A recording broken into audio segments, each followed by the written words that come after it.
प्यारे बच्चों, आपका फिर स्वागत है रे क्लासेस फिरोजाबाद में। हमारा चैप्टर चल रहा था some basic concept of chemistry. उसमें हम लोग एनसीईआरटी फाइल कर रहे हैं। तो एनसीईआरटी फाइल के इंपॉर्टेंट क्वेश्चन देखिए। क्वेश्चन है वो आपके सामने, A+B2 बनना है। कह रहा है identify the limiting reagent if any in the following reaction mixture. कह रहा है अगर A B2 से मिलकर AB2 बना रहा है तो इन पांचों केस में पता करो A और B2 में से कौन लिमिटिंग रीजेंट है, या कोई लिमिटिंग रीजेंट है ही नहीं, है ना। तो आपको बताना है इन पांचों केस में A लिमिटिंग रीजेंट है या B2 है या दोनों में से कोई नहीं है। पहले केस में 300 एटम A के हैं, 200 मॉलिक्यूल B के हैं। दूसरे केस में 2 मोल A है, 3 मोल B है। तीसरे केस में 100 एटम्स A के हैं, 100 मॉलिक्यूल B के हैं। चौथे केस में 5 मोल A है और 2.5 मोल B है। पांचवें केस में 2.5 मोल A है और 5 मोल B है ना। तो आपको बताना है कौन लिमिटिंग रीजेंट है ना। इस केस में ये आपको एक्सप्लेन करना है। बात समझ में आ रही है या नहीं, ये आपको बताना है। कैसे करेंगे बेटा, देखो यहां पे साफ नजर आ रहा है A किससे रिएक्शन कर रहा है, B2 से, और क्या बना रहा है AB2। ये एटम है, ये मॉलिक्यूल है और ये मॉलिक्यूल है। तो पहले आप क्या करो, इस वाले केस के लिए पहले से नोट करो जरा जल्दी से। सामने से हट गया हूं, नोट कर लो क्वेश्चन। नोट कर लिया भाई, जल्दी से नोट कर लीजिए। नोट कर लिया है। अब चलो भाई, अब क्या कह रहा है, कह रहा है लिमिटिंग रीजेंट पहचानो। तो देखो यहां से इसे हटा दिया। अब चलो A क्या है, एटम। तो यहां पे 1 है, यहां पे 1 है, तो 1 एटम A का। और 1 B2 का मतलब क्या हुआ, 1 मॉलिक्यूल B का। 1 मॉलिक्यूल है किसका, B का। B का 1 मॉलिक्यूल है, उसका नाम है B2, और A का 1 एटम है। यानी A का 1 एटम B के 1 मॉलिक्यूल से मिलकर क्या बना रहा है, AB2 बना रहा है ना। तो अब आपको बताना है लिमिटिंग रीजेंट कौन है। तो इसका 1 एटम होगा तो इसका क्या होगा, 1 मॉलिक्यूल होगा। यानी A का 1 एटम होगा तो B2 का 1 मॉलिक्यूल होना चाहिए। ठीक है या नहीं। अब चलो, अब वो कह रहा है 300 एटम A के, तो इसके तो 300 एटम है देखो पहले केस में। तो अगर इसके 300 एटम हैं, ये यहां से जगह क्लियर कर लो, तो इसके कितने होने चाहिए, 1 एटम 1 मॉलिक्यूल। तो 300 एटम है तो आप पे कितने मॉलिक्यूल होने चाहिए, 300। लेकिन आप देखो यहां पे एटम तो 300 है लेकिन मॉलिक्यूल 200 है। ये 1 है तो इसे 1 होना चाहिए, ये 300 एटम है तो इसे 300 मॉलिक्यूल होना चाहिए। लेकिन हम देख रहे हैं ये तो 300 एटम है लेकिन ये 200 ही मॉलिक्यूल है। कितने हैं, 200। तो ये 300 है तो इसे 300 होना चाहिए, लेकिन ये 200 है। तो लिमिटिंग रीजेंट कौन हुआ, आंसर बी। कौन हुआ, बी। तो इसका मतलब हो गया पहले वाले केस में लिमिटिंग रीजेंट कौन है, बी। तो ये ऐसे करके सर्किलिंग कर दी, यानी पहले वाले केस में बी आंसर है। अब फिर आगे बढ़ो, सेकंड में आ जाओ। 2 मोल ए, 3 मोल बी। देखो बेटा इसका 1 एटम है, इसका 1 मॉलिक्यूल है, या यूं कह लो इसका 1 मोल एटम है तो इसका 1 मोल मॉलिक्यूल है। यही तो बात आ रही है। अब जरा चेक करो, ये 2 मोल है, ये 3 मोल है। ये 1 है तो इसे 1 होना चाहिए, अगर ये 2 है तो इसे 2 होना चाहिए। लेकिन हम देख रहे हैं ये तो 2 है और ये 2 की जगह कितना है, 3 है। तो इसका मतलब कम कौन पड़ रहा है, बताओ जरा। क्या आंसर हुआ, आंसर ए। कैसे बताओ जरा बेटा, दोबारा सोचो। ये हटा लो तो आप हाल समझ पाओगे। बताओ, ये 1 मोल एटम है तो ये 1 मोल क्या होना चाहिए, मॉलिक्यूल। अरे हाँ या ना। अब देखो क्वेश्चन के अकॉर्डिंग ये 3 मोल है, तो अगर ये 3 मोल है तो इसे भी कितना होना चाहिए, 3। लेकिन ये 3 की जगह कितना है, 2। तो इसे होना चाहिए था 3, है ये 2। तो लिमिटिंग रीजेंट कौन है, ए। तो पहले केस में आंसर बी है, दूसरे में ए है। अब थर्ड में आ जाओ। 100 एटम 100 मॉलिक्यूल, 1 अब जरा सोचो इनका रेशियो क्या है, 1:1। तो अगर ये 1 एटम होगा तो ये 1 क्या होगा, मॉलिक्यूल। अगर अब क्वेश्चन में ये 100 है, अगर ये 100 है तो ये भी 100 होने चाहिए। तो ये 100 है, ये भी 100 है, तो इसका मतलब ये 1 है, ये 1 है, ये 100 है, ये भी 100 है, तो दोनों बराबर है ना। तो इसका मतलब है इन दोनों, इस केस में ना ए लिमिटिंग रीजेंट है ना बी है, क्योंकि ये 1 है, ये 1 है, ये 100 है, तो ये भी 100 है। तो लिमिटिंग रीजेंट ना ए है ना बी है। तो पहले में लिमिटिंग रीजेंट बी है, दूसरे में ए है, तीसरे में ए और बी में से कोई भी लिमिटिंग रीजेंट नहीं है। अब बच्चा कहेगा ये तो बड़ा सरल लग रहा है सर, मैं खुद कर लूं। हाँ करो बेटा, करिए, आप अपने से बताओ। फोर्थ में बोलो, ये 1 मोल है एटम का, तो इसे क्या होना चाहिए, 1 मोल मॉलिक्यूल का। अरे हाँ या ना, अब आ जाओ इसमें। ये कितना है, 5। ये अगर 5 है तो इसे भी कितना होना चाहिए, 5, लेकिन उसके स्थान पर ये कितना है, 2.5। भाई 1 है, अगर ये 5 है तो इसे भी 5 होना चाहिए, लेकिन ये कितना है, 2.5। तो लिमिटिंग रीजेंट कौन हो गया, बी। तो चौथे केस में आंसर हो गया बी।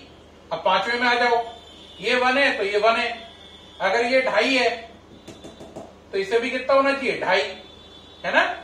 या यूं समझ लो, ये 1 है, ये 1 है, ये 5 है, ये वाली चीज, ये 5 है तो इससे कितना होना चाहिए, 5, लेकिन 5 के स्थान पर ये कितना है, 2.5। तो लिमिटिंग रीजेंट कौन हो गया, ई। दोबारा समझो, ये 1, ये 1, ये 5, तो इससे होना चाहिए 5 है, ये 2.5, तो लिमिटिंग रीजेंट कौन हो गया, ए। तो इस तरीके से आंसर हुए, पहले वाले पार्ट का आंसर हुआ बी, दूसरे वाले पार्ट का ए, तीसरे वाले पार्ट का नो, कोई भी लिमिटिंग रीजेंट नहीं है, नो लिमिटिंग रीजेंट, चौथे वाले का फिर बी, और पांचवें वाले का फिर ए। ये आंसर हो गए पांचों पार्ट के। इसके साथ ये क्वेश्चन खत्म हो गया। लिमिटिंग रीजेंट क्या होता है, वो चीज जो किसी रिएक्शन के दौरान पहले खत्म हो जाती है उसे लिमिटिंग रीजेंट कहते हैं। जैसे आप समझो, जैसे मेरे घर पे है ना, पूरा जो मुझे चाय बनानी है, तो जो चाय पत्ती है वो तो पूरी है, मतलब करीब करीब 20 चम्मच पड़ी है ना, कितनी पड़ी है, 20 चम्मच। तो मैंने जैसे ही पानी में चाय पत्ती डाली, चीनी डालने की बारी आई, चीनी बिल्कुल नहीं है। तो चीनी ना होने से चाय पत्ती कितनी भी ज्यादा हो, चाय तो नहीं बनेगी, है ना, क्योंकि चाय में मीठा डालने के लिए चीनी चाहिए, लेकिन चीनी आप पे है नहीं, खाली पत्ती पत्ती है, तो चाय नहीं बन पाएगी। तो इस केस में जो चीनी है वो लिमिटिंग रीजेंट है।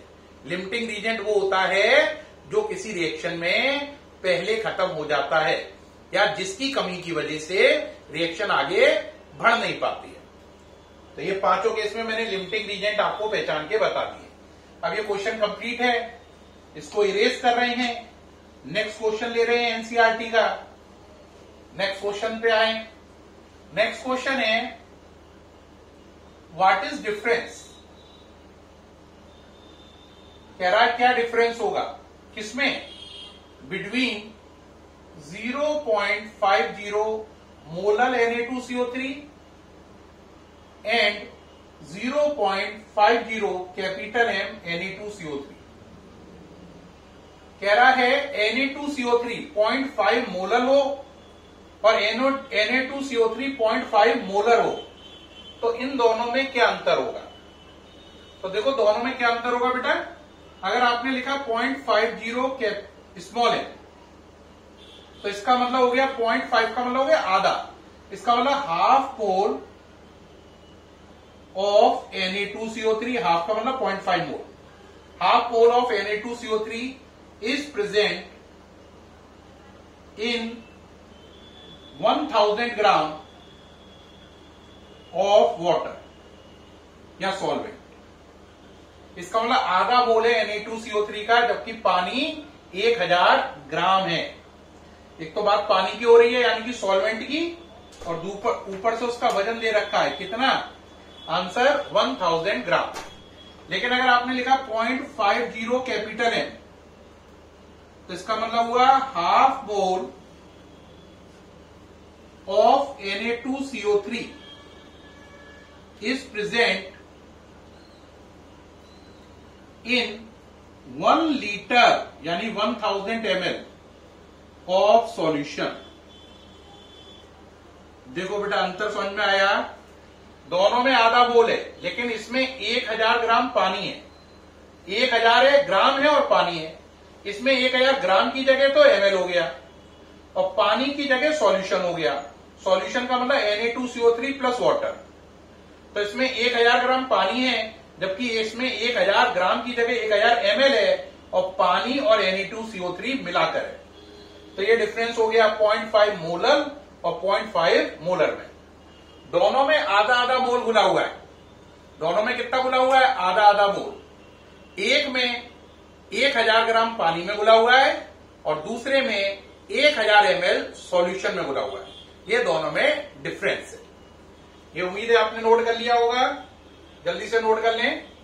सामने से हट गया हूं, बड़े आगे नोट कर लिया। नेक्स्ट चले भाई। नेक्स्ट क्वेश्चन है एनसीईआरटी का। If the speed of light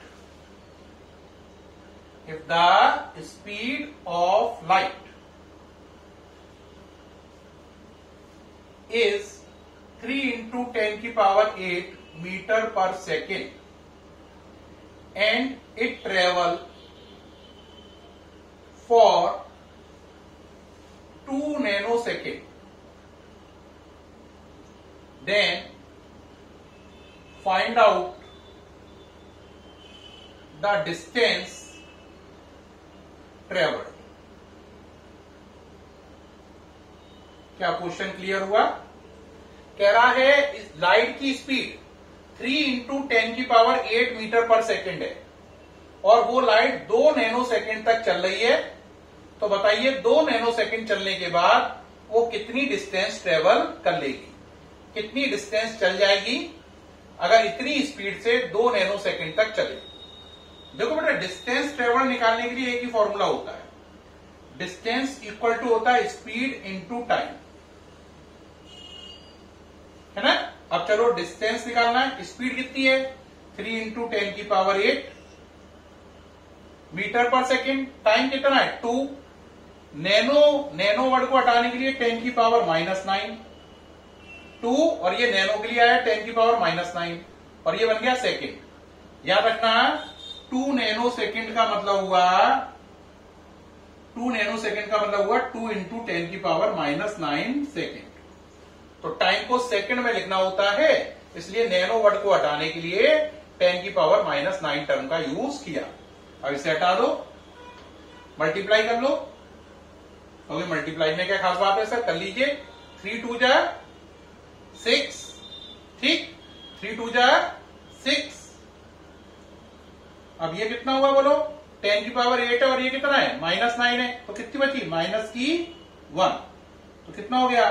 0.6 metre distance travel हो जाएगी। कितनी डिस्टेंस ट्रेवल हो जाएगी? 0.6 मीटर।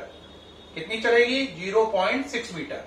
तो अगर कोई लाइट 2 नैनो सेकेंड तक इस स्पीड से चले तो वो 0.6 मीटर की डिस्टेंस कवर कर लेगी। नोट करिए जल्दी से, सामने चढ़ गया हूं, जल्दी करें। हाँ भाई, हो रहा है नोट? चलिए भाई आगे बढ़े, आगे बढ़िए भाई। नेक्स्ट में नेक्स्ट क्वेश्चन है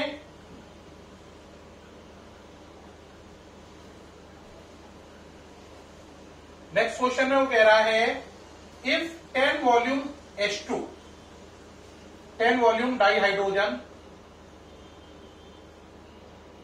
react with 5 volume of dioxygen, react with 5 volume of dioxygen, then the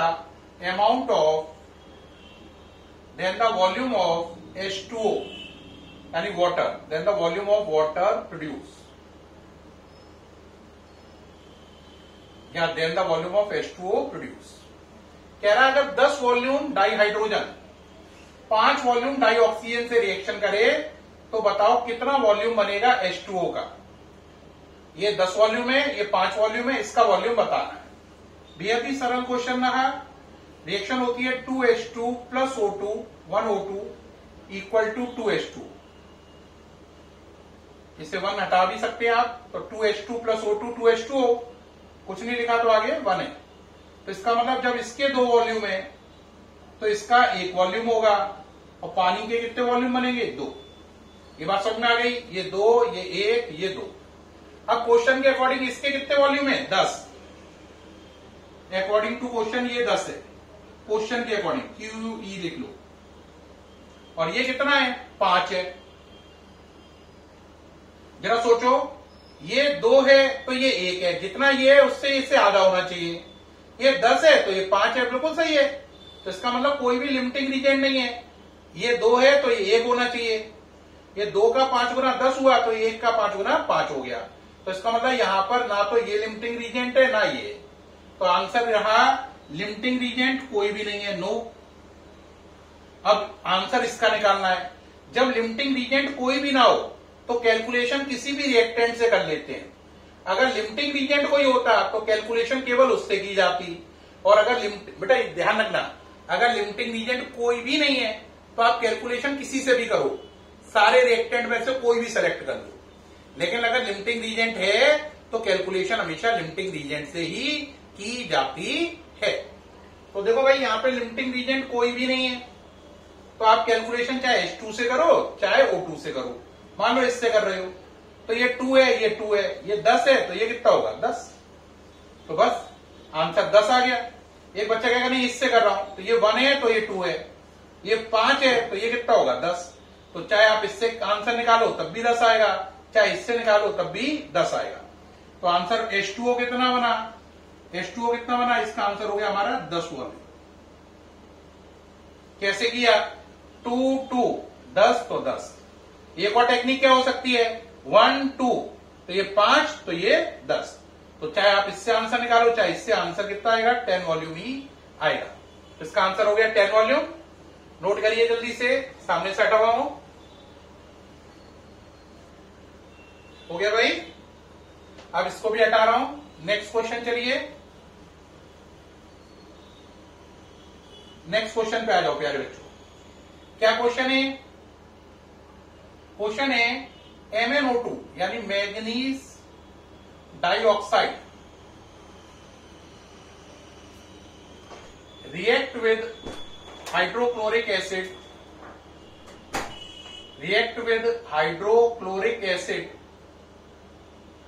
to produce chlorine gas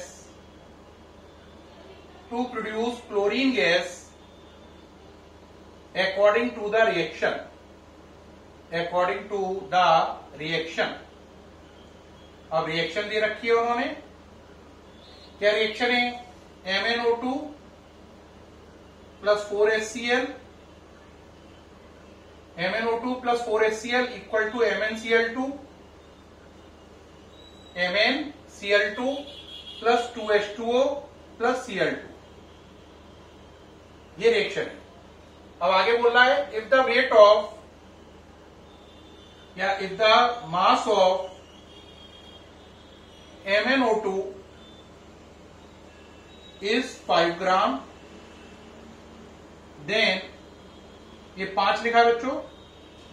if the mass of MnO2 is 5 gram, then calculate mass of HCl। Then calculate the mass of क्या? HCl। कह रहा है ये reaction है। इस reaction में कह रहा है जो MnO2 है ये आपका 5 ग्राम है। कितना है? 5 ग्राम है। और कह रहा है आप बताओ इसमें HCl का वजन बताओ। तो देखो बेटा ये इक्वेशन है, इस सबको तो हटा दो, इसकी तो कोई जरूरत ही नहीं डेटा की। ये तो ऊपर रिएक्शन को लिखा उन्होंने। अब जरा शॉर्ट में अगर इसे लिखे तो क्या मतलब हो गया? ये हटा दूं? शॉर्ट में इसका क्या मतलब हुआ? शॉर्ट में इसका मतलब हुआ कि अगर इस रिएक्शन में ये चीज 5 ग्राम है तो बताओ ये चीज कितना होगी, है ना? और रिएक्शन ये। तो देखो मैं इसको इरेज कर रहा हूं। पहले आप MnO2 का मॉलिक्यूलर मास निकालो। MnO2, Mn का नंबर होता है 55 और O का 16 और 2 O है तो 32 यानी 87 हो गया इसका मॉलिक्यूलर मास।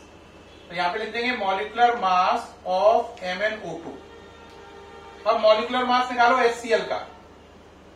H का होता है 1, Cl का 35.5, तो मिलाकर हो गया 36.5। हो गया। MnO2 और HCl का मॉलिक्यूलर मास निकल आया। अब जरा देखो इसके मोल यहां पे कितने हैं, 1। तो 1 मोल का मतलब सीधा 87 ग्राम। इसके मोल कितने हैं, 4। 1 मोल का मतलब कितना है, 36.5, लेकिन इसके मोल हैं 4। तो 4 इंटू 36.5 कर लो मल्टीप्लाई। 4 5 जा 20, 0 कैरी 2, 4 6 जा 24 और 2 26 कैरी 2, ये हो गया 1446.0। तो 0.0 को हटा लो, ये आ गया। ठीक, तो यहां से साफ साफ क्या पता चल रहा है बताओ। यहां से पता चल रहा है जब ये 87 है तो ये 146 है, कौन, HCl। तो यहीं पर कर दे रहे हैं, जरा यहां पर ही ले लो। तो कहां पे कर दूं जगह, यहां पे ले दे रहे हैं, ये जगह सही है। देखो क्या पता चल रहा है, 87 ग्राम MnO2 होगा, तो आपका HCl कितना होगा, 146 ग्राम HCl होगा। क्वेश्चन के अकॉर्डिंग MnO2 कितना है, 5 ग्राम। तो अगर 5 ग्राम MnO2 हो तो HCl कितना होगा, आंसर x ग्राम। x की वैल्यू कितनी होगी बोलो, ये डिवाइड में जाएगा, ये दोनों मल्टीप्लाई में। 146 into 5 divide by 87। 146 divide by बोलो कितना, 146 मल्टीप्लाई बाय बोलो 5 डिवाइड बाय कितना बोलो, 87। अब यहां से आप इसको सॉल्व कर लो तो आपका आंसर निकल आएगा 8.34 के लगभग या 39 के लगभग आ जाएगा। ये आंसर आ जाएगा आपका किसका, HCl का। तो ये हो गया आंसर 8.39 ग्राम ऑफ HCl। सामने से हट गया हूं, जल्दी से नोट करें, नोट करें जल्दी से बच्चों, जल्दी जल्दी नोट करो। हाँ भाई, नोट हो गया, नोट हो गया भाई। प्यारे बच्चों, मैंने आपको इस वीडियो में एनसीईआरटी के 5 न्यूमेरिकल करके दिखाए और मुझे पूरी उम्मीद है आपको सारे न्यूमेरिकल बहुत अच्छे से समझ में आए होंगे।